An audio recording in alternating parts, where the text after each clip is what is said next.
Hello everyone and welcome back. In this video I will give you a few tips that I've learned to improve your performance. If you invest in stocks, if you do your own stock picking, there are some rules to follow. And maybe you are doing 5% per year, 6% per year, 10% per year, and you want more. You want to grow double digits and have a performance of 15, 20, 25% per year. In this video I will give you some tips so you can act today, rearrange your portfolio today, and you will know what to look in the future. Because there are some traps in this market. There are some elements that are important, and if you follow these rules, you will drastically improve your performance.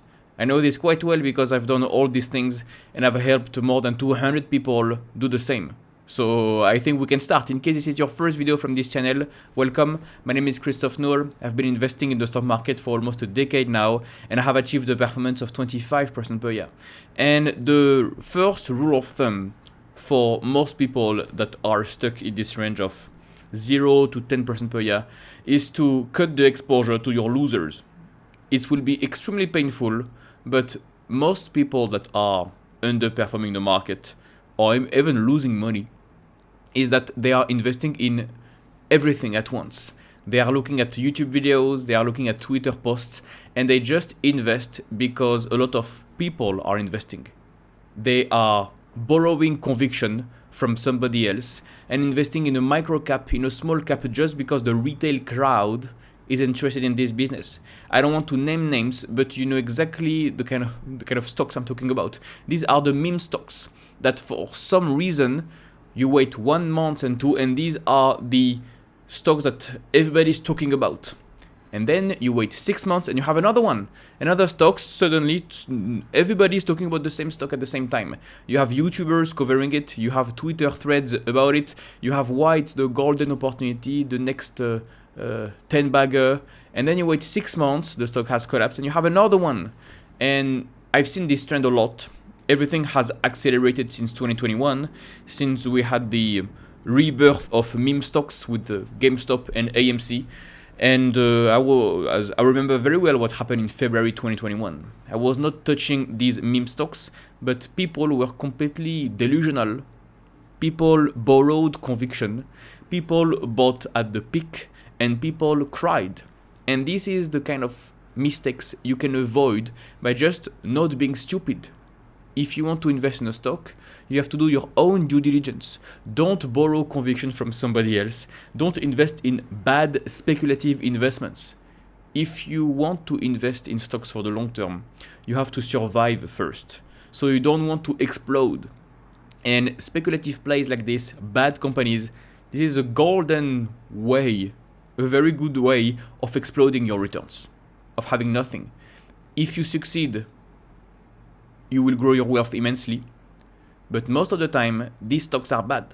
Why? Because these companies are not profitable. Why? Because their growth rate is explosive and then crashes down. Why? Because they have no moat. Why? Because they have a lot of short sellers. You have plenty of reasons why stocks are bad. In the stock market, you have what? More than 50,000 companies available publicly. Only less than 5% are good companies. The rest are either mediocre companies or bad companies. So you only want to stay invested in this remaining top 5 good companies that are good and profitable and growing with a moat and a good management team, etc., etc., etc.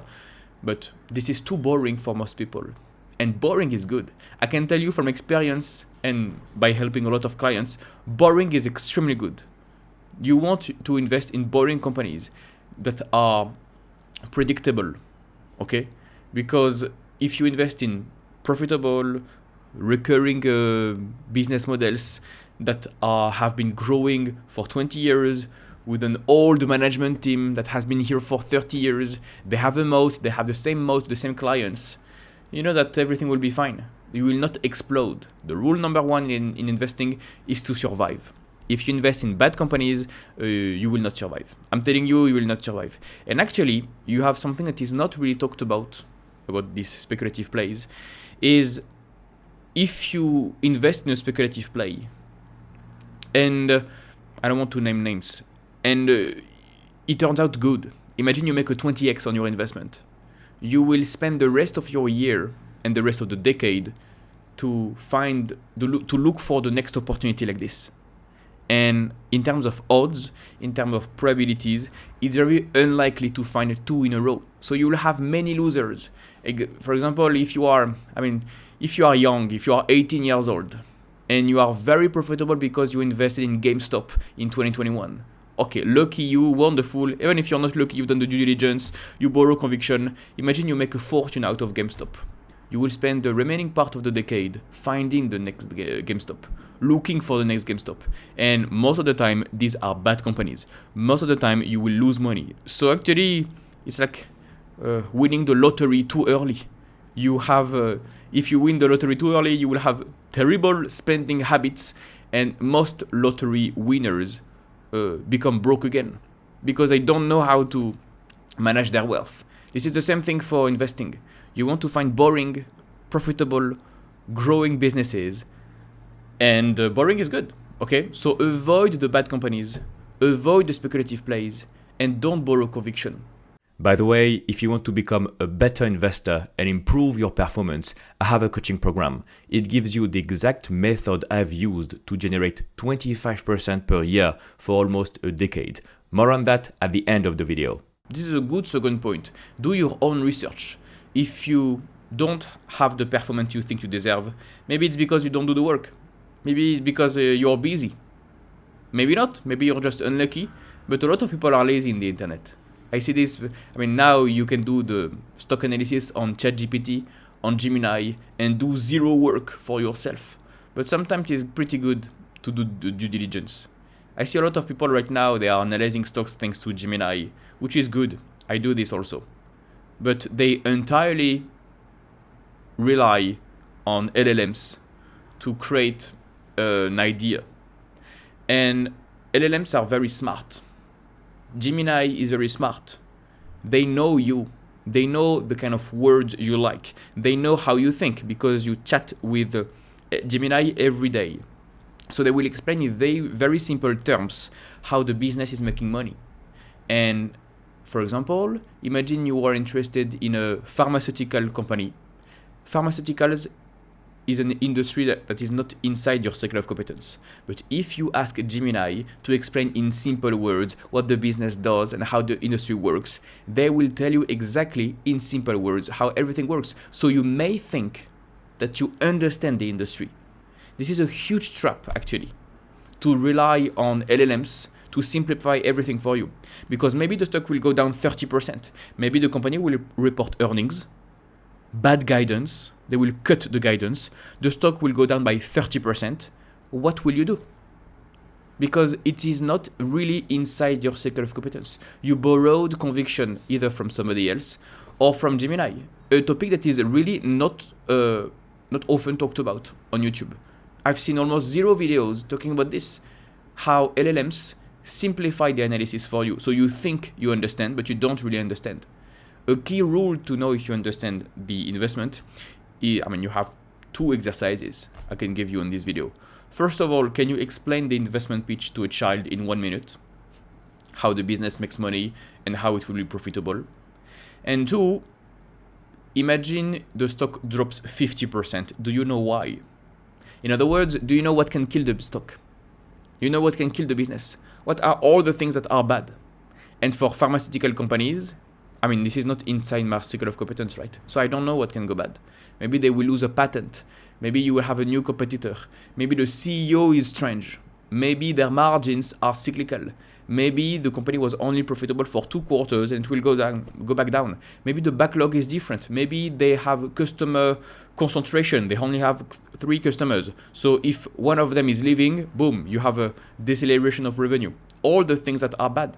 For all the companies you have in your portfolio, you can do this. You can make this exercise today, like today with your portfolio right now.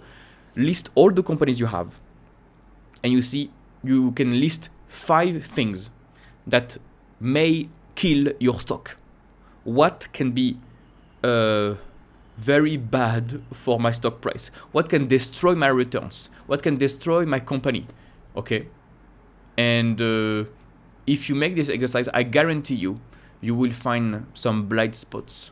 Companies where you don't have a clue why the stock can go down. And it will show some things. It will show that you don't have any conviction. You have not done some research. Okay? So you want to trim. The first point was trimming the bad companies' speculative plays. 2, borrowing conviction from somebody else or from LLMs.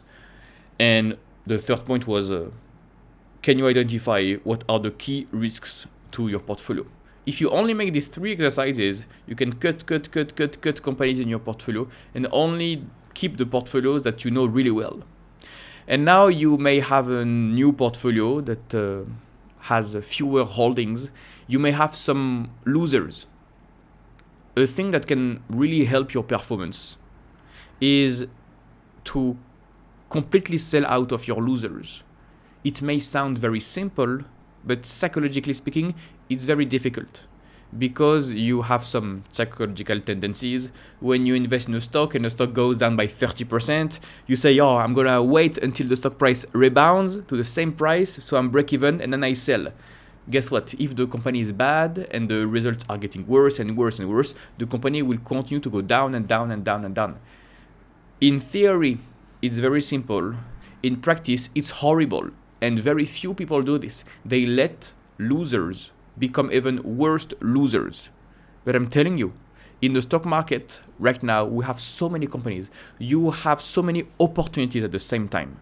So you can always sell your loser that is not rebounding, it's a turnaround play, and find something else. Right now, today, I am seeing opportunities. So yes, the stock market is high. Yes, the stock market is expensive. And this is why we are doing stock picking.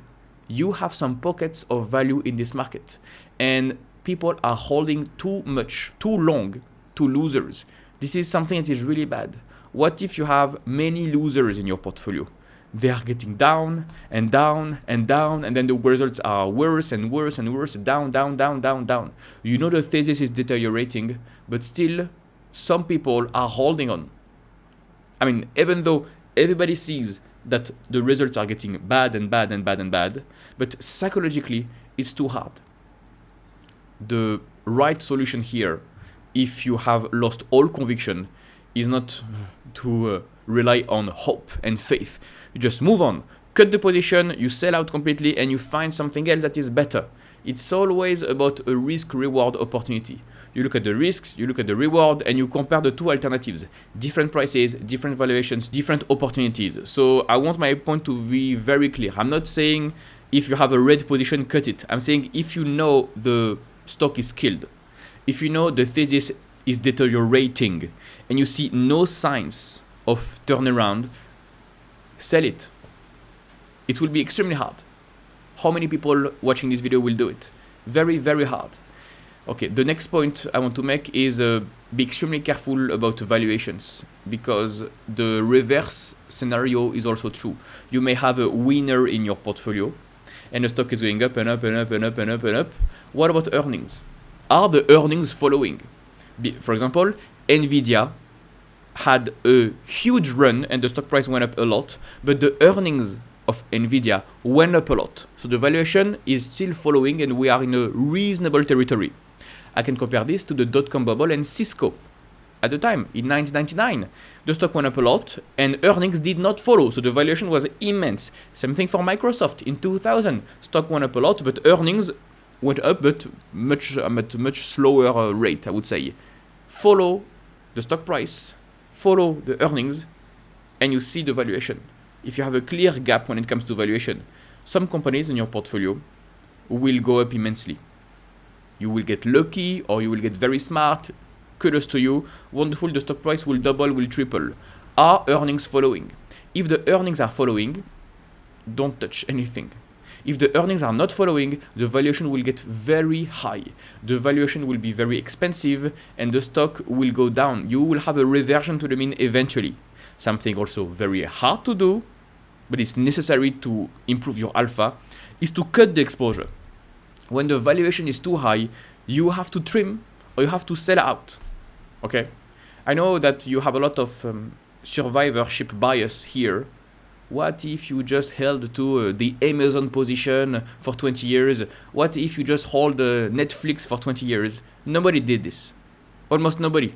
What is the percentage of investors that just held Netflix after the 80% drawdown back to back to back?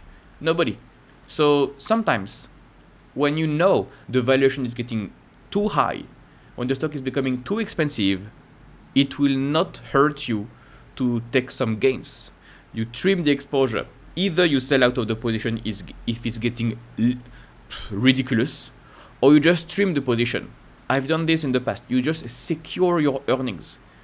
As I told you at the beginning of the video, you want to survive in the stock market. You can take some gains, reinvest into other opportunities, better risk-reward opportunity. The stock is going up a lot, you reduce the exposure, you take the proceeds and you put it in the stock that is going down with a better risk-reward opportunity because the valuation is getting lower. Okay? You can make this exercise today with your portfolio. Check all the valuations. And for all the winners you have in your portfolio, the stocks that are going up immensely, you can track if the earnings are going up immensely. You will be surprised by the results. Okay, so these were a few tips to improve your alpha and finally outperform the market. And if you want more tips and if you want to work directly with me, you know what to do. You just click the first link in the description to apply for my coaching program. Bye-bye, see you tomorrow. If you like this content and you want to go deeper, I have a coaching program.